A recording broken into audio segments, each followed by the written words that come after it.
So I'm finally making that Q&A that many people have been asking me about.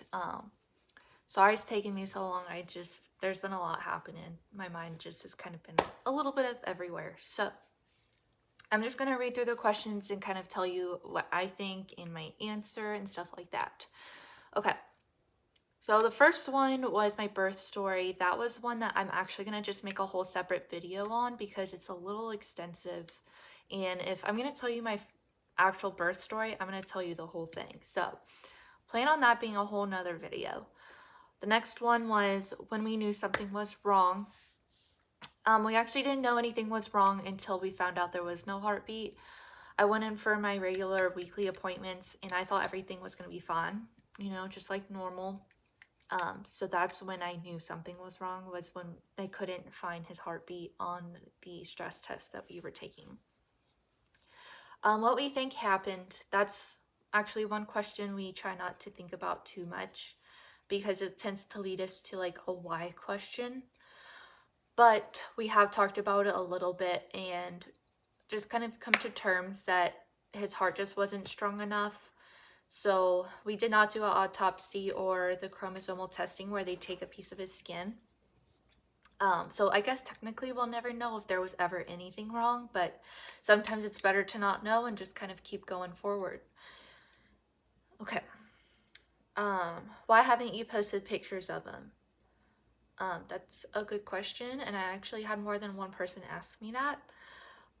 Personally, it's something that we hold really close to us. It's very private and personal, and the only ones who have actually seen pictures of River is our close friends and family. So we probably will keep it that way just because the photos can be a little triggering too, and I would rather y'all kind of think of what he looked like instead of seeing him that way. So sorry. Anyway, are you able or going to have more kids? Heck yeah. Yeah, nothing was wrong with me or River. I mean, everything was perfect. I'm still able to have kids, knock on wood. Hopefully everything still works really well. And God willing, I hope we can definitely have a lot of kids. So that's a great question. How did you tell your parents? So TJ told our parents. I couldn't get the words to come out of my mouth, and he wanted to tell them right away so they understood what was happening. So he picked up the phone and told both of our parents. And I honestly, to this day, don't know how he did it because he's probably the strongest person I know. Like, he took everything for how it was and just rolled. Like, he just did it. So he's incredible. Did you donate your milk? I thought about donating my milk, especially when I was in the hospital right before he was born, like when I was laboring. And I was this close to donating it. And the reason I didn't donate it was because I wanted to continue to try again, like for more babies afterwards. So they said if I donated my milk and encouraged my milk to come through for a long period of time, that it would take more time for me to start trying again. So I didn't, and I kind of feel like maybe I should have, just with the amount of production that I did have, because Lord knows that I could have fed a freaking army with all that. Because TMI, but I was fully engorged for 8 days, and that was horribly painful. It was the most painful thing I had to do. I was like, I would birth 10 more kids before I ever have to be engorged like that again. Woo! Okay. Anyway, was he buried or cremated? He was cremated. We were given the option to bury him if we wanted to. However, plots are really expensive, and we don't live where we grew up. We live in Iowa, and if we ended up going back east, I didn't want to leave him in Iowa. And I also didn't want to go to a graveyard to visit him. It's just a personal preference. So he is cremated and he's at our house. So perfect. When are you going back to work? I have been at work.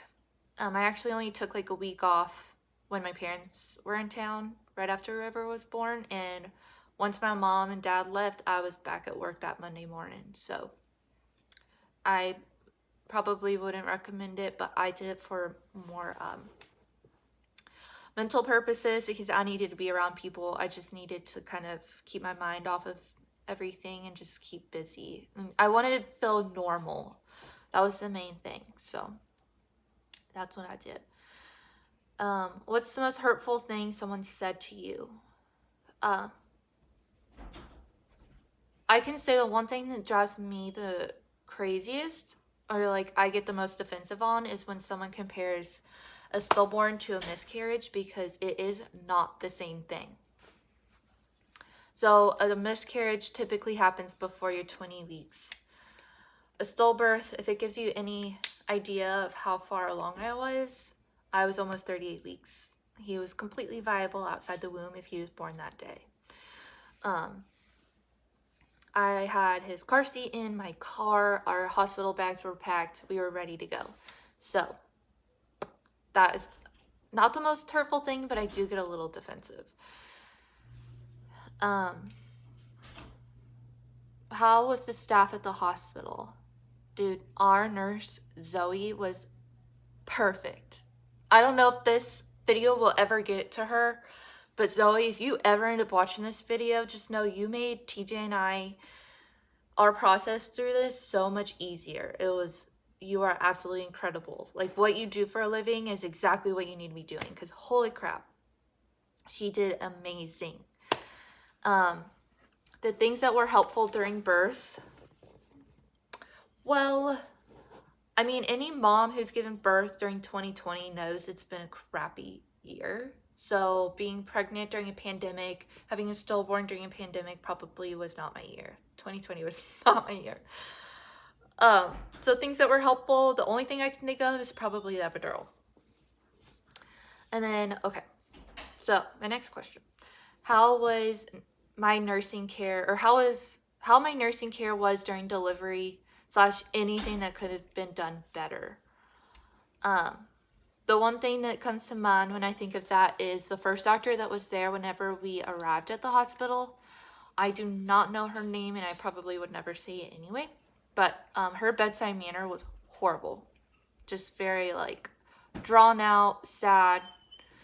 It was like this unfortunate situation, which, yes, it was unfortunate, but give me a little bit more hope. I don't know. Maybe it was just my outlook, but her bedside manner was... That's why we need nurses. Anyway, what has been the most helpful with coping? For me, the most helpful with coping is talking about River like he's still here. So talking about it, like talking about River in the present.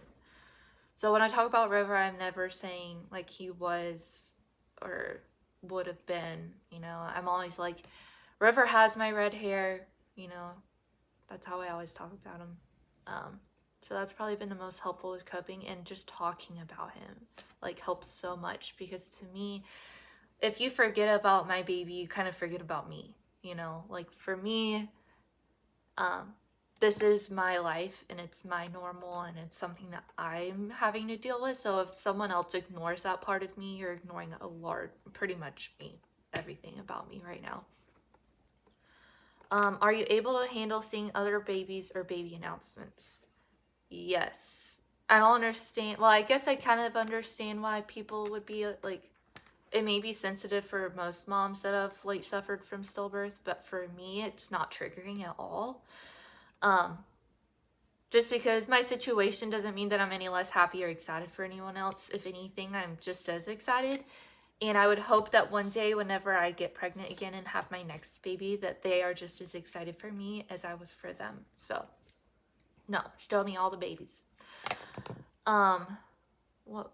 Okay, I'm like losing track of where I was. Are you going to put the nursery away? No, I'm not putting the nursery away.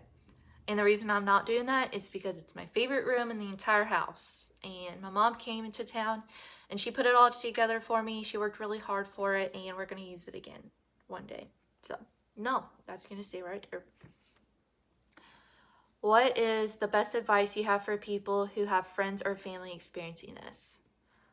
My best advice for that would be to make things as normal as possible.